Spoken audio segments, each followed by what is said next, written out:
Hai, halo, assalamualaikum teman-teman semua. Selamat datang di Daumi Channel. Kali ini aku akan membuat ketumbar bubuk. Nah, ini nih ketumbarnya ini masih kasar seperti ini atau masih utuh begitu ya. Ayo mari bagaimana caranya, cek di sini. Nah, sekarang ketumbarnya aku tumpahkan di wadah ya.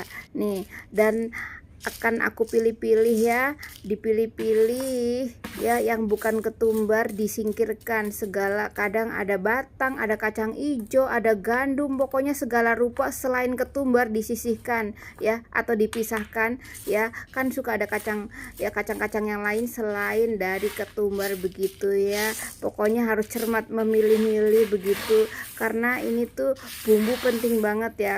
Jadi jangan asal-asal begitu, harus teliti. Kalau misalnya kita keluarganya ada anak kebutuhan khusus gitu kan ya, kalau menggunakan bahan-bahan yang ada selain dari bahan ini gitu, kayak contohnya gandum kan untuk anak kebutuhan khusus kan tidak baik buat kesehatannya begitu. Jadi kita buang saja ini ya, yang mengandung mengandung kayak gandum atau apa begitu, pokoknya disingkirkan ya, jangan ada selain ketumbar begitu. Nah, seperti ini nih, entah ini yang warna hitam itu entah pasir entah apa, pokoknya keras begitu, kita buang saja. Nah, seperti ini, butiran seperti ini kita tidak masukkan ya. Dan ini aku menggunakan 200 gram biji ketumbar ya teman-teman. Dan di sini aku ketumbarnya tidak cuci karena sudah bersih ya teman-teman. Jadi jika kamu mau mencuci ketumbar boleh, tapi harus dijemur dulu sampai kering kembali seperti ini gitu ya, baru disangrai begitu.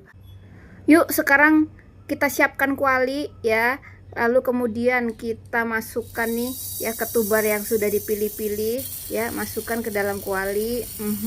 Pluk begitu. Nah, kemudian aku sudah nyalakan api, kita aduk-aduk deh ya, sampai kira-kira tuh 15 menit gitu, diaduk kanan aduk kiri, pokoknya sampai ketumbar ini mateng dan beraroma harum begitu. Nah, sudah ini aromanya harum, matikan api deh dan selesai. Walaupun apinya sudah mati, harus tetap di kongsrang-kangsreng seperti ini ya teman-teman, karena untuk mencegah gosong begitu. Sekarang aku akan sisihkan di tempat yang tidak panas lagi atau digeser begitu ya ke sebelahnya. Nah, sekarang siapkan lumpang. Ini dengan menggunakan lumpang batu, masukkan ya ketumbar yang sudah disangrai dan agak dingin begitu ya.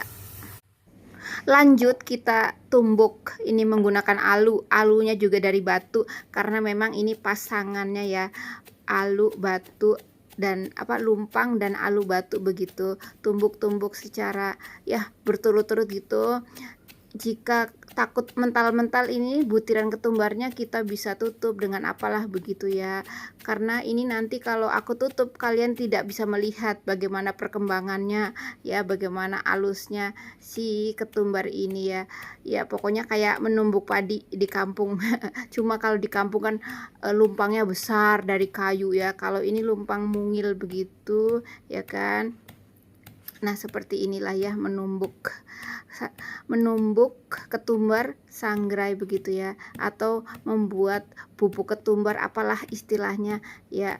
Kita tumbuk sampai itu halus ya. Jika kamu tidak mau halus ya terserah kamu lah ya, tapi di sini aku supaya tuh halus. Tanda-tanda halus ya sudah tidak ini ya berbutir-butir lagi pastinya ya. Sesekali kita usek-usek supaya tuh yang di tengah-tengah tersembunyi bisa keluar butirannya begitu ya. Selanjutnya ya seperti ini, sampai ini tuh semuanya halus teman-teman.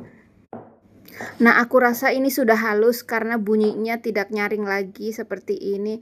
Ya sudah ya, selesai deh kita menumbuk. Coba ya aku cek apakah sudah cukup halus. Kelihatannya sudah sehalus ini ya, berarti sudah cukup ya, seperti ini saja. Kemudian aku akan cari wadah ya untuk penempatan ya ketumbar bubuk ini ya.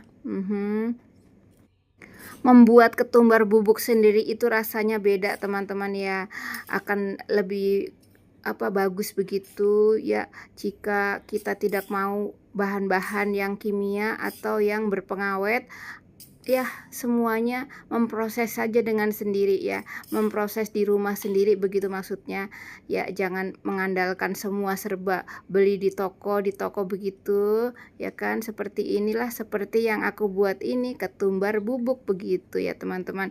Atau setelah selesai ini nih, kita masukkan ke dalam toples ya, supaya tuh ya kalau kita pakai gampang kan, tinggal ambil di sendok trut gitu begitu ya. Dan di sini setelah ini nih, ini kan masih anget-anget gitu, biarkan, tidak usah ditutup dulu. Ini kan cuma contoh saja ya, tidak usah ditutup dulu sampai uapnya tuh hilang begitu ya. Kemudian kita simpan ya, simpan di tempat yang sejuk atau di kulkas begitu ya. Karena kan ini tuh cukup awet memakainya kan, hanya misalnya kita pakai 1 sendok teh atau setengah sendok teh atau seencerut begitu kan ya. Jadi kalau kelamaan di luar nanti bisa, mungkin ya namanya juga tidak berpengawet ya, pastinya akan merubah aroma dan nantinya akan ada bau yang lain begitu ya. Jadi sebaiknya setelah kita tidak memakai lagi, simpan di dalam kulkas sampai nanti kita pada saat ingin menggunakan lagi, kita tinggal keluarkan lagi begitu teman-teman. Nah, dan ini dia hasilnya seperti ini ya teman-teman, biji ketumbar bubuk atau ketumbar bubuk, atau cara buat ketumbar bubuk begitu ya. Kita dengan ya, kita rajin-rajin deh ya memproses sesuatu sendiri ya, karena sekarang kan zaman semua serba pakai pengawet gitu. Sayang badan kita kalau kebanyakan pengawet begitu ya teman-teman. Nah, akhirnya sudah jadi deh teman-teman ya ketumbar bubuknya. Nah, seperti ini hasilnya. Nih ya, sudah bubuk, sudah jadi serbuk seperti ini. Tuh kan. Nah, sudah jadi. Ini tuh ya, kalau kita ingin menggunakan misalnya untuk menggoreng tempe atau menggoreng ikan begitu, jadi tinggal ambil sendok saja begitu, sudah tidak perlu menyangrai-nyangrai berikutnya lagi ya, karena ini tuh sudah halus. Kemudian ya sudah, jadi ketumbar ini akan membuat makanan kita menjadi gurih dan sedap begitu ya. Karena biasanya kan kita kalau membuat tempe goreng ya, tempe goreng entah itu dengan menggunakan tepung ataupun tempe tidak pakai tepung juga kayaknya nggak afdol kalau tidak menggunakan ketumbar begitu ya. Jadi kalau misalnya kita mau buru-buru ya, nggak mau deh ngulek-ngulek ketumbar gitu ya, ya sediakanlah ketumbar bubuk ya, seperti yang aku buat ini ya, kayak gini nih tuh sat-set cepet begitu ya, tanpa harus ulek-ulek, hanya tinggal menambahkan misalnya ketumbar ditambah penyedap atau ditambah garam gitu, diaduk-aduk dengan air, kemudian tempenya dicelup-celup, dibiarkan sebentar, goreng deh, jadi kan sat-set ya, tidak perlu mengulek-ulek lagi gitu ya teman-teman. Selamat mencoba, terima kasih sudah nonton, sekian, wassalamualaikum, dadah.